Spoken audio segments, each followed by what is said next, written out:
Welcome to the Enlightened Misfits podcast, the space for entrepreneurs on a quest for unwavering certainty and purpose. I'm your host, Lauren, and each episode is a compass guiding you through authentic conversations, unraveling the mysteries of your human design chart, and offering tools from the remarkable guest.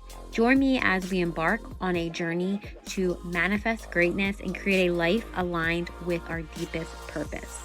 This is the space where misfits find their enlightenment. Welcome to the Enlightened Misfits podcast. Welcome back to the Enlightened Misfits podcast. I am your host, Lauren, and in today's episode, I have Melissa. She is a Reiki master teacher. Welcome, Melissa. I'm so happy to have you here with us today. So happy to be here. Thank you, Lauren. Of course.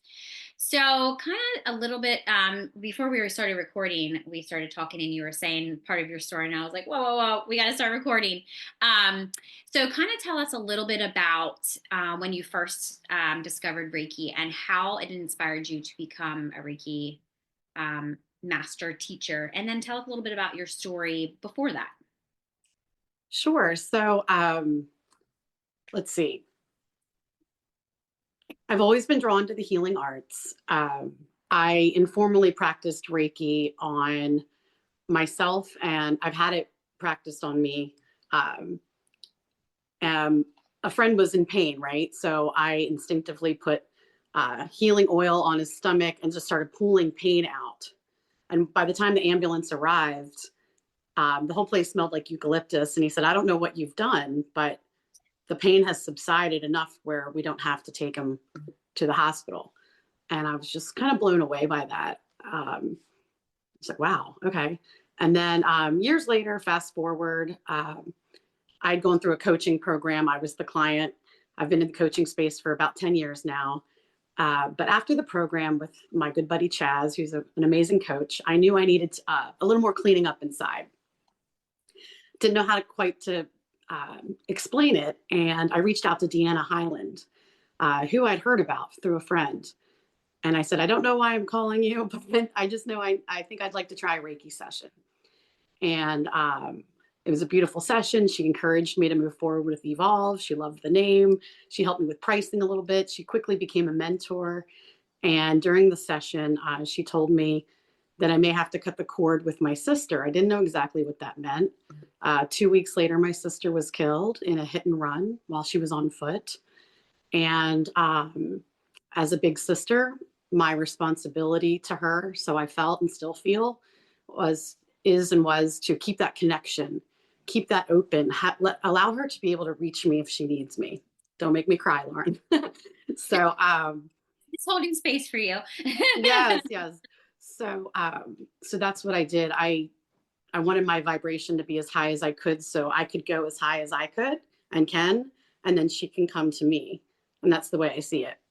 And it's been a blessing. So it just quickly changed my path. I immediately knew I wanted to add Reiki to my services, be certified. I was doing this without a doubt. And she's my inspiration. I don't know if she's the wind beneath mine or I'm the wind beneath her, but we are sisters and we are a very strong force. Our connection is stronger than ever, actually.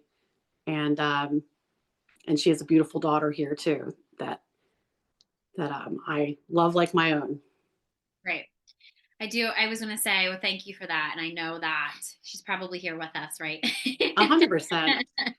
Something will happen in a minute. Yeah. Maybe your candles are flickering. Like it may. Yeah, I'm here with you guys. Deanna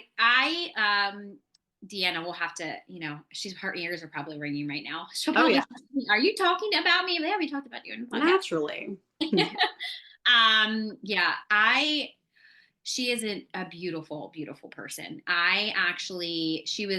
We have mutual friends that I had clients. Now my clients usually turn into my friends. So that's how I didn't realize how many people that she actually knew that had, worked one-on-one with me. And yeah, she was on the podcast. I guess it's been a couple months ago, but yeah, she has changed so many lives, and just the wisdom and knowledge that she knows is just, amazing.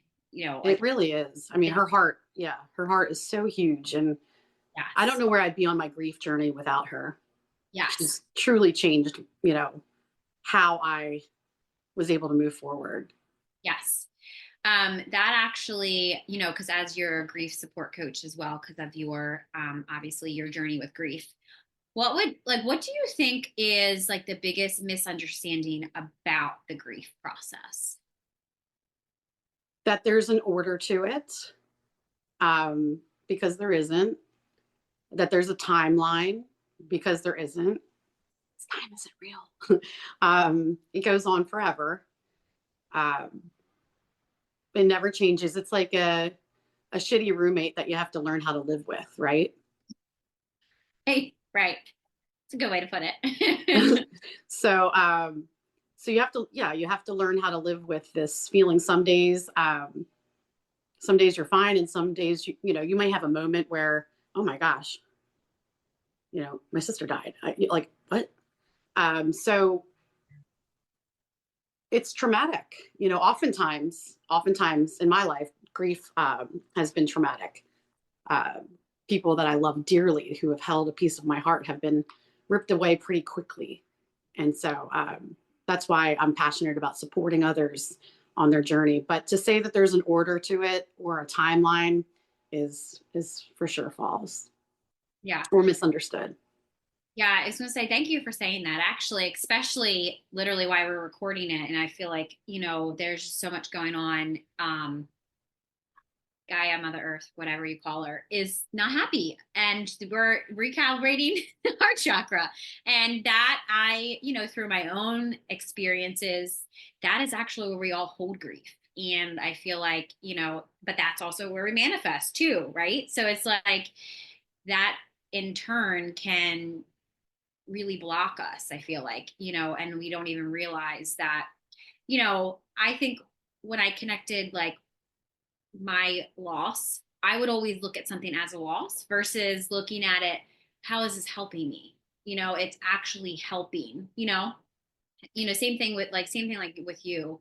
I didn't have a sister that I lost, but there was a lot of people in my life, especially around this time, like my best friend 15 years ago, she was murdered in Mm, March. So the end of March, the 23rd. So it's like I forgot mm, that I'm actually still holding on to pain, hurt, like, responsibility sometimes, feeling like I didn't do enough to help her, or, uh, mm. knowing what I know. It's like I still blame myself sometimes, I feel like. And I think a lot of people don't realize that it's been 15 years, even though I feel like it's been yesterday, it just happened yesterday, or it's like other people that I've lost too, it was shown to me like through my own like realizations and like self-reflection lately that I'm still holding on to part of that, and I need to let it go because that's not serving me. And I feel like that, you know, just knowing that like really could help, like would you agree, like would that, like has that helped you knowing that, yes, this is what happened, but there's a bigger purpose, there's more to like what we're being shown, through our own For grief. sure. Yes, yes, we definitely hold the grief in our heart. I do, at the risk of not sharing all my beliefs and imposing them on other people, but um, that my faith is so strong, right? Yeah. We will be together again, um, in the same form, right? We're still Different. together in a different form, Yeah. and learning just to Yeah. embrace that. Look for the sign. I mean, when your vibration is higher, the signs will be more present, Right. and so yeah, it can get the heart chakra, and I've got my little chakra stones here, but it can get blocked by grief. And we want our heart open to receive love and be able to give love while we're on this earthly journey. And Right. so love genuinely is what makes the world go round. As cheesy as that might sound, it's a universal language. So when your heart chakra is open, and this beautiful part about Reiki is that we can remove some of that grief and pull that stuck stagnant emotion out of your body, because while it serves you for a little while, it can't stay there and bog you down, because then you're not open to other amazing experiences of joy while you're living your days. Yeah. Days turn into months, months turn into your life, right? So it's a conscious choice every day to keep your vibration higher to the best of your ability. If you don't know how, get some healing, do some work. There's tools out there to end needless suffering to the degree that you're suffering. If that makes sense. Yeah. And I love that you say that the suffering, because here's the thing too about when people say like, I forget, I can't even give credit to where I seen this video, but I seen this video about we choose to suffer. And I was like, really? And then I was like thinking about it, like it kind of triggered me. And I was thinking, well, I'm not choosing this. And I was like, but I did. I actually did choose this because I needed to learn a lesson from it. And it was like more of like coming from like a different perspective. Like literally, it's just about perspective. So it's like when somebody has one perspective, that's fine. It's kind of like I can give credit to my podcast guest that I had a couple weeks ago. And he was talking about perspective on like if you look at the floor and there's a number 6 and then the other person on the other side of this number 6 is going to see a 9, and it just like realization of like, oh my god, people can actually understand that because you're looking at it from this perspective and somebody else is looking at it from a different perspective, and nobody's right and nobody's wrong. And that's what I really love about perspective and every single healing modality that you can use. Reiki, you can use whatever you can use. Human design, astrology, whatever, like whatever tool that you use, like it's just about perspective, but it always comes down to like the one thing, unconditional love, or I should say love. It all heals. And love is the only thing that heals, regardless if you believe that or not. I'm going to tell you, to the day that I leave this dimension, that is the ultimate way to heal. It's like love, right? Yeah. And sometimes it just takes one person to, believe in you or give you that love. Oftentimes I say in a Reiki session, it's an hour of unconditional love and everything else is a bonus. Yes. Yeah. And there is so many people on this planet that could give that unconditional love, but they give that unconditional love and love to other people, but they forget to give it back to themselves. I'm included one of those people. So powerful. Mm-hmm. Like I give so much love to other people, so much love to everybody. And then I often at the end of the day forget to give that same love back to myself. I mean, I'm better at that. I'm better at that now than I've ever been. Right. But it is definitely, I do know that this lifetime is about journey of self. Like, and I feel like that's probably a lot of us here, journey of like self-love and how we can clear out all that stuff. Because the only thing that I've tried to do is like, how can I love this person more? Or how can I give them more love? Or how can I give this person, more love? And it's like literally the only thing that has helped. Like, right. Learning when to say no, putting up some boundaries, going for a walk, moving your body, moving it because you can, right? Because you're healthy enough to, not because it's a punishment. Like just like you said, perspective, just switching that millimeter mindset. Yes. Yeah, perspective is huge when it comes to, I feel like anything, like anything that we do. If it's like, when you're like, you do Reiki, we'll also talk about, I want to know about your yoga journey because, I love yoga. So Sure. grief, healing, and any of your other blended modalities that you do. I love variety. I want to appeal to all senses. I feel like I waited a long time to actually step into my authenticity and actually discover more who I am. So I'm burning daylight. I feel like just like do it all. Help others, do it all. Help myself. It's very rewarding. Yeah. Yes, it definitely is. So your personal yoga practice, like obviously evolved over the years. So what impacted you to have this as like your like coaching and healing work? So locally, there's an amazing studio called Foundations Island Yoga. And there's an amazing teacher named Carol Ibex and amazing teachers within that studio, right? I can't say enough about the community. And I'd been wanting to do this 200-hour yoga teacher training for some time. I'm now in the 300-hour. But I wanted to move my body and I wanted to, I remember Carol saying that yoga is like medicine, preventative, right? And I knew I needed to do more for my body. and my mind and my soul and my spirit, right? And it just seemed like, okay, here's this program. I've done 10 yoga classes in my life. All right. I don't even know if it's about the yoga. I just know this is going to be good for me, just instinct.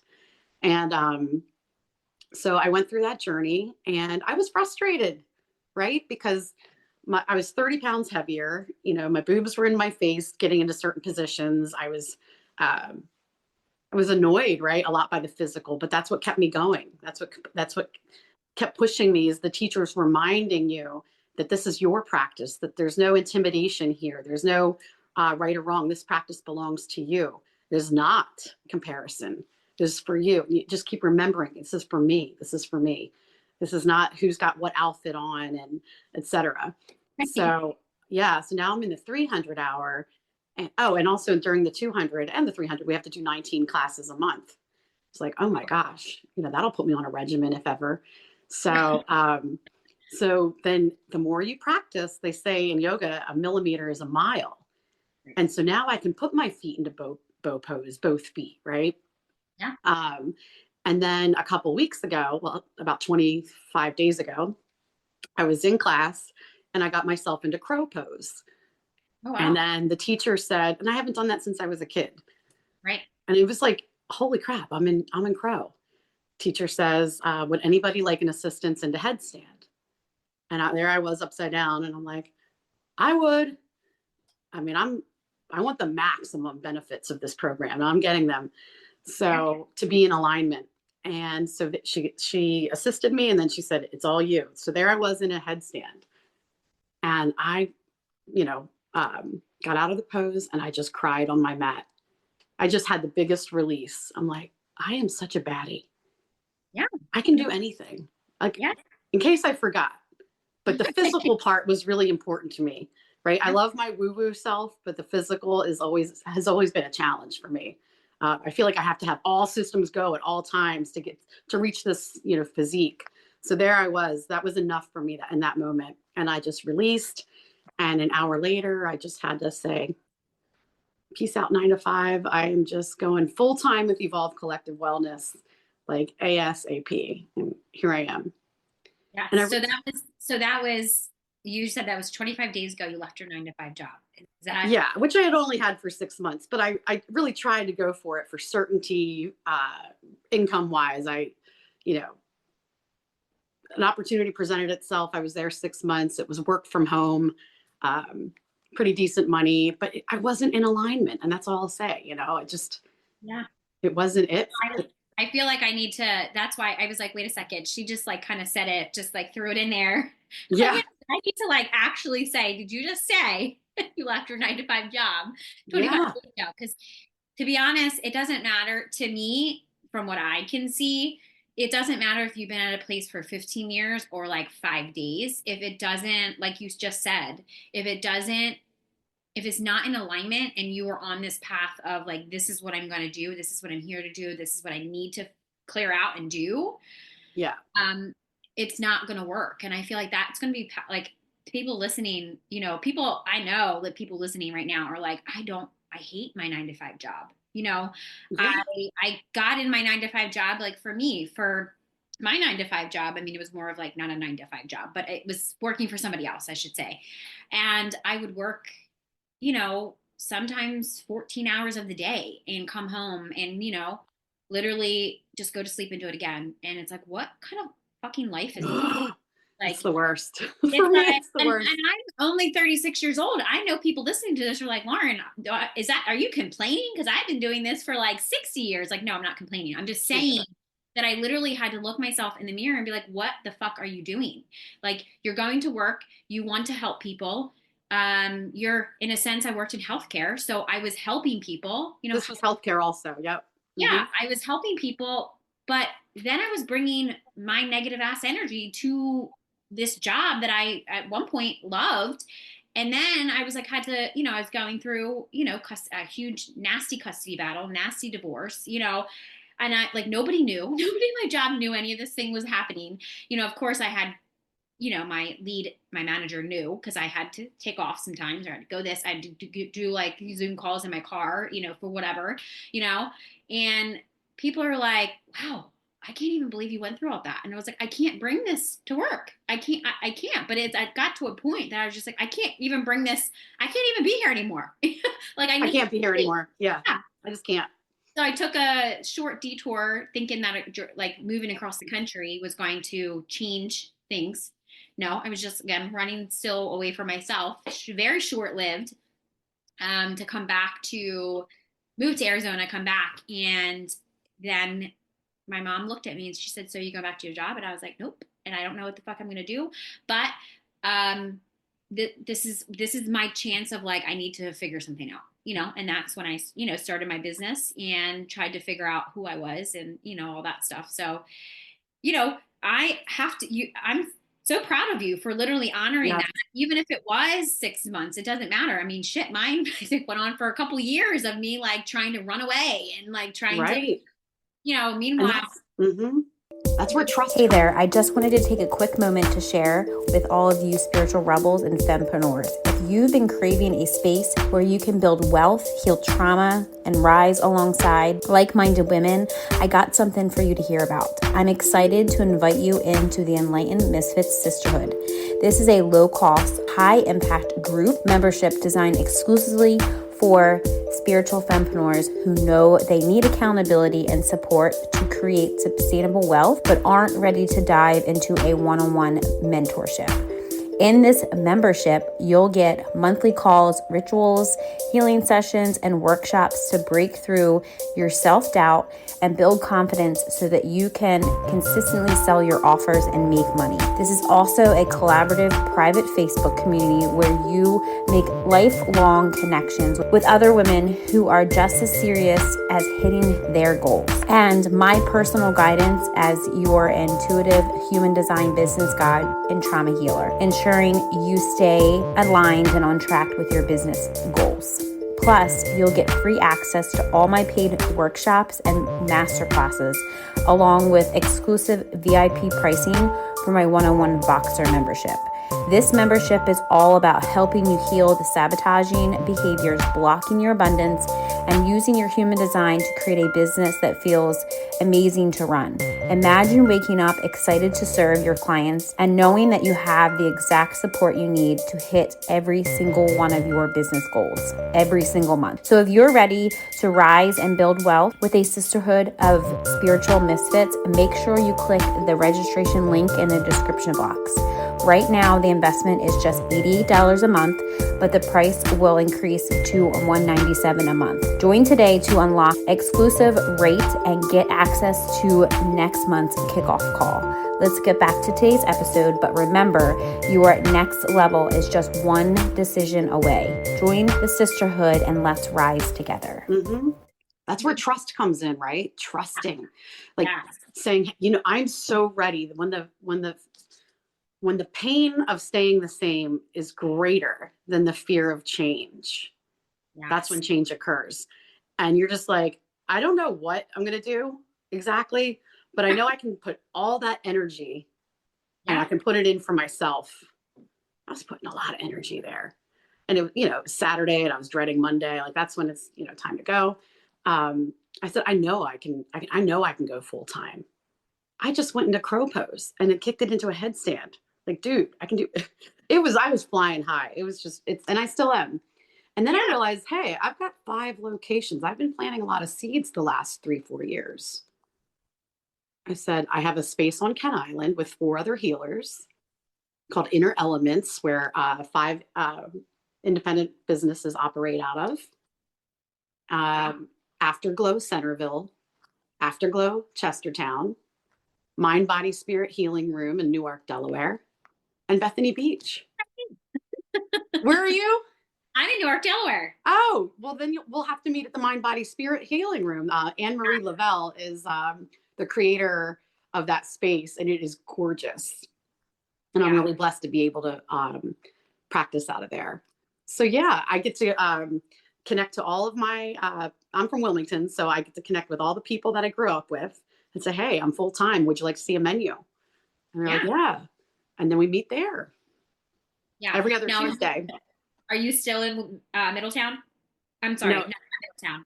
No, it's okay. I love Middletown. I'm on Kent Island in Maryland. Oh, okay. My parents still live in my childhood home in Wilmington. Oh, okay. Yeah, so Yeah, but you're not too far away. no, 90 minutes. Yeah, 90 minutes away. But I love to drive, so I'm either going to Bethany, which is 90 minutes, Newark, Wilmington, 90 minutes. I do this 90-minute triangle. So I'm the mobile healing chick is what I call myself sometimes. Yeah. I love it. I love it. I love that. Yes, we will definitely have to connect because actually I've been asking the universe. I want to get back into teaching, not actually at a studio, but for myself at like a location.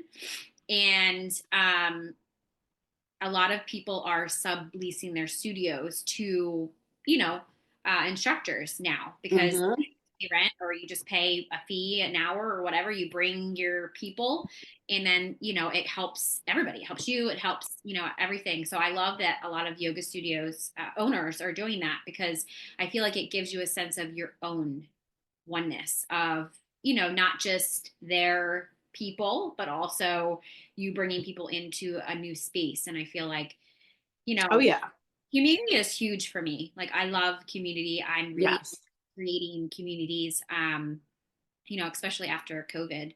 And I'm like, let's go do this with me or go do that with me. And it's like, it's so hard to kind of get people to come do things. But it's like, if I ask a question, hey, I'm going to start doing yoga 101, like teaching yoga again, I got a huge response back. And I was like, yeah, I'm doing that too. And this is a good space. We'll connect about that. Yes. Yeah, definitely what we have. And real quick, I want to give a huge shout out to Trish Boone, owner of Afterglow Salon in Chestertown and Centerville. I mentioned Anne Marie and Carol, and Trish is the owner of those salons and has been just with me since day one when I went full time. So 3 years ago, she's opened up her salons for me to practice out of. So I just wanted to make sure I included her. Yeah. And anybody listening, if you want to find a yoga studio, there's actually tons of yoga studios, but if you want to connect with Melissa, go check her out on all of her, I'll make sure all of her links are obviously in the description box, but you can go check her out for, if you want to go take a yoga class with her. Yeah. Private yoga. Yeah. All the goodies. So yeah, I have a good page, Evolve Collective Wellness. You can go there and like you said, all the links, all the things. All the things, yes, all the things are there. And I was going to say, make sure that you go check. I'll make sure that is also. So they'll be like, what is she talking about? No, we don't know. Check her out. I gotta go check her out because it's like sometimes when we're on a conversation, it's like we're this, that, like all over. That's how I roll too. So that works. It's just, I always say it's authentic conversation and like podcast guests actually always like, what are you going to ask me? I'm like, I don't know. When I push record, that's literally when that's how it's going to go down.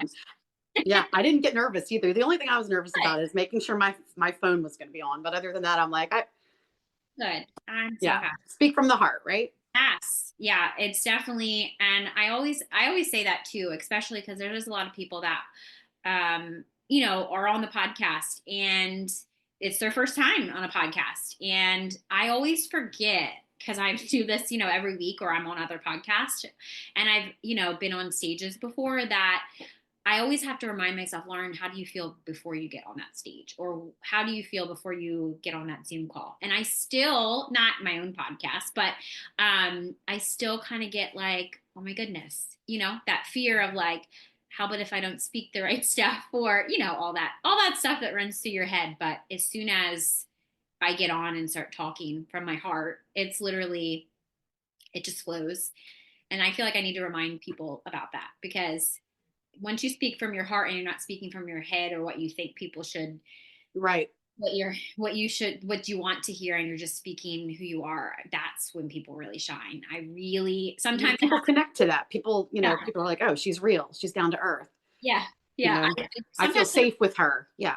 Yeah. Like sometimes I have to ask, it takes a little bit. I have to ask a little bit like, okay, I'm going to start asking personal questions that are going to pull stuff out of you. Cause like, I can feel it. I'm like, oh, they want to say something, but they're not. Mm-hmm. Right. So going back to a little bit about your grief and healing journey, What are some, and like with your clients too? So like, what are some of the struggles like that you've seen with clients that lost a loved one, or like maybe this is like an identity shift? What are like some of the first steps that you could take, like people can take if they're listening to this towards like their own healing if they've lost a loved one or they feel like they're in this identity shift crisis? One thing I like to offer people is, well, first a Reiki session. Okay. An hour of unconditional love. Everything else is a bonus. Okay. Um, sometimes they can feel, somebody.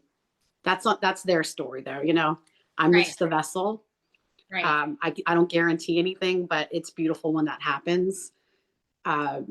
Another thing for me was to keep busy. Um, I dove into anything and all thing healing, remembering to take care of yourself. Okay. So I think yoga is an amazing thing to do. Grief groups, but if you want to just talk solo, we can do that. We can talk about your beliefs. We can talk about just what's on your mind that day. How are you going to get through the day?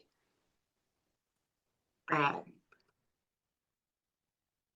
I'm a little stuck right now. Sorry. I started going.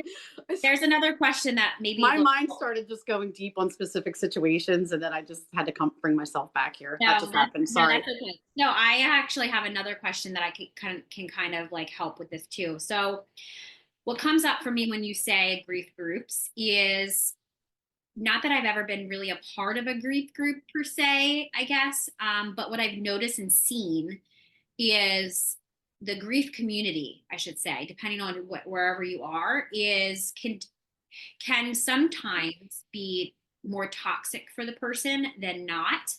And I have a specific, I'm not going to name drop people listening to this podcast. I know exactly who I'm talking about, but there has been more trauma implemented on these people when they're coming to this safe space for grief. And I feel like it can be jarring.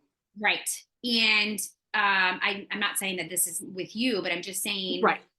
I'm specifically pointing out the people that are in this situation right now that could reach out to you, because I feel like you're going to push them forward versus having them relive all of this. And I feel like a lot of, especially on Facebook or Instagram or, like social media, these grief counselors, what they do is it's like they talk about it constantly, but there's no implementing on like, this is the situation, this is what you are going through, and then like allowing, accepting, forgiveness, all of those things to kind of get you to that higher vibration. Not that you're not going to go down to low vibration, because all of us have to be in our shadows, but then using our shadows to kind of, evolve with courage. Obviously, courage is the step of like, that is the only way to like not have to go through each emotion. Because Jesus Christ, if you went to every emotion, like who the hell wants to keep doing that? It's like the short version of like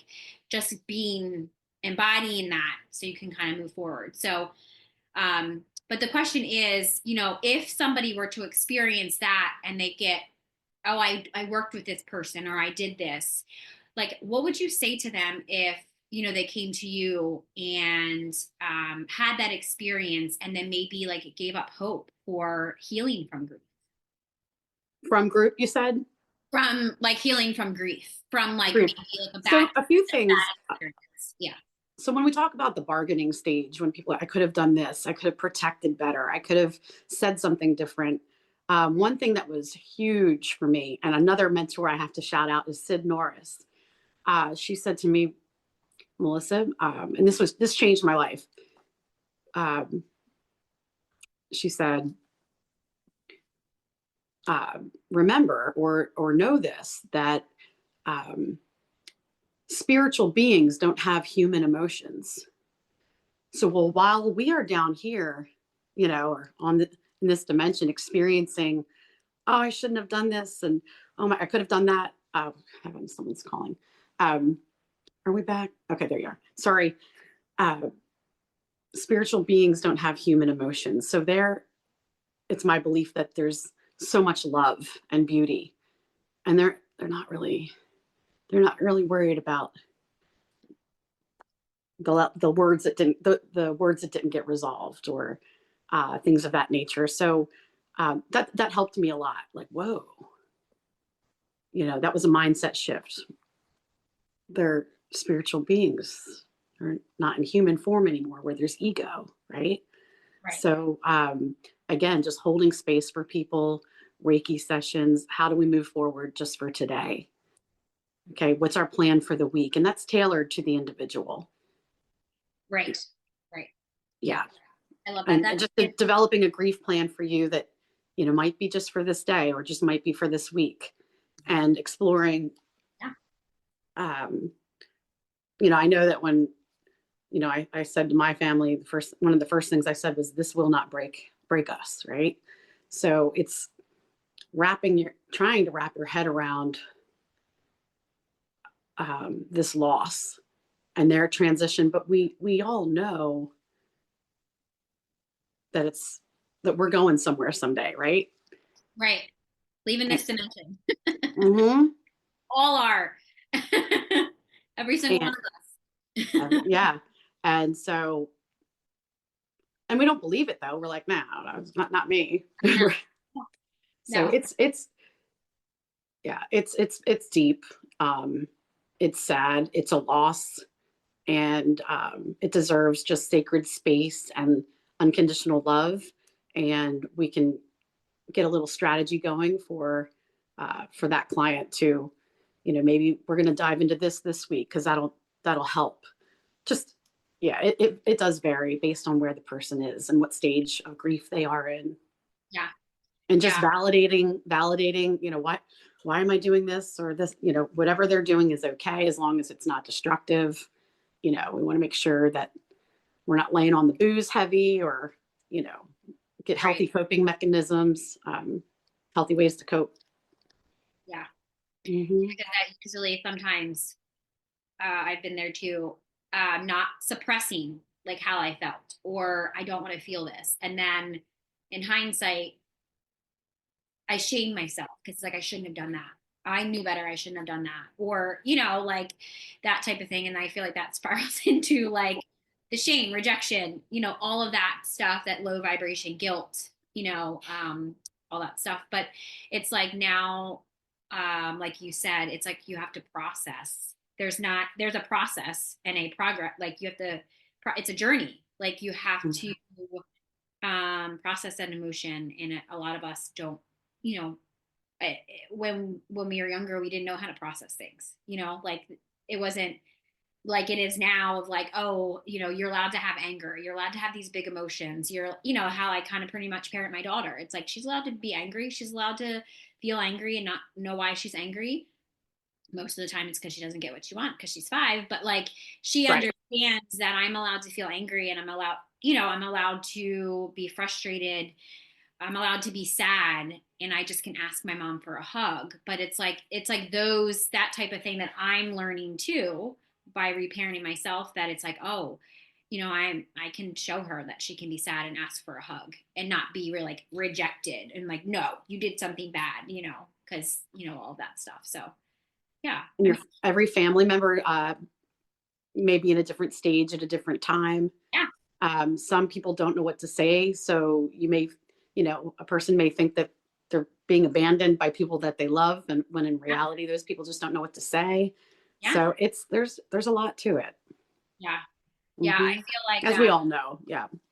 Yeah. And I love, and I like that you pointed out that everybody is in a different stage, especially when they experience loss, grief, losing somebody, because even it's shown on social media, when somebody puts, something up about, their family member, or like loss or something like that, people say, I'm sorry to hear about your loss. And it's just like, those just aren't the right words to say to somebody. Cause like, to me, I'm like, I get mad reading that. I'm like, why would you say that to somebody? But it's like, what they probably really want to hear is, sending you love, sending you holding you and like, sending you like healing, but it's like, I understand general society doesn't really comprehend all that stuff, so. Yeah, I remember a few things that were said in posts, and I unfriended.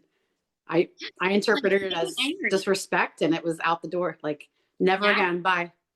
Yeah. I just didn't feel like it was said in the best taste, right? Yeah.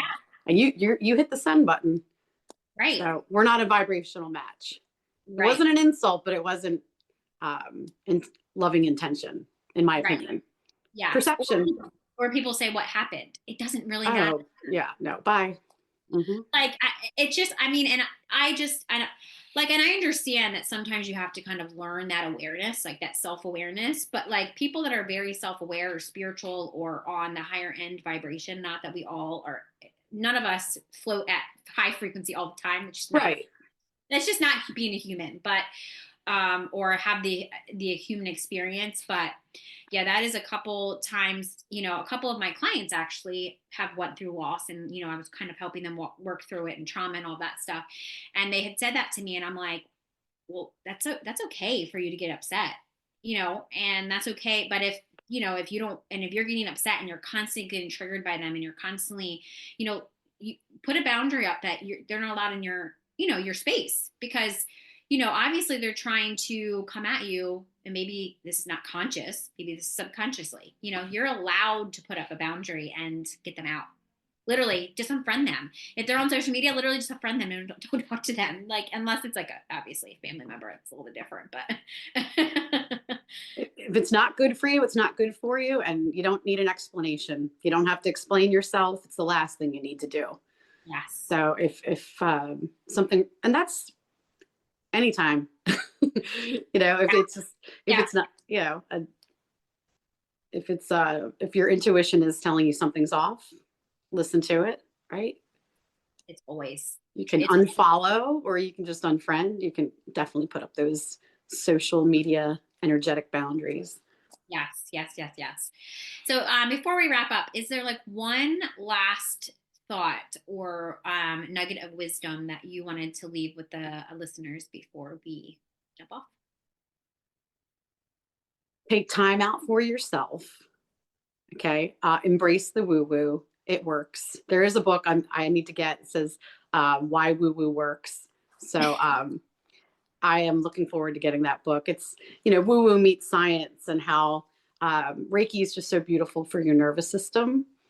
And a lot of people who have experienced trauma, survivors of narcissistic abuse or domestic abuse,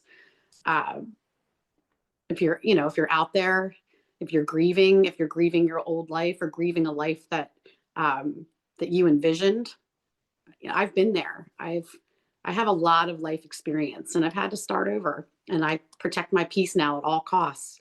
I empathize with you. I hold space for you, and give Reiki a shot to allow your nervous system to calm, because it's just so good for you in the long run. You don't have to be in survival mode forever. There's people that want to help you move forward and thrive. And I am one of those people. Well, thank you so much for joining us on today's episode with Melissa on the Enlightened Misfits podcast. And if you enjoyed today's episode, don't forget to subscribe, leave a review, and share this episode with somebody that you feel that would gain knowledge from listening. Make sure you also check out all of her links in the description box if you're watching this on YouTube, or even listening to this on any of your podcast platforms. So stay tuned for more captivating conversations in the future. I hope you have an amazing rest of your week, and I will see you next time.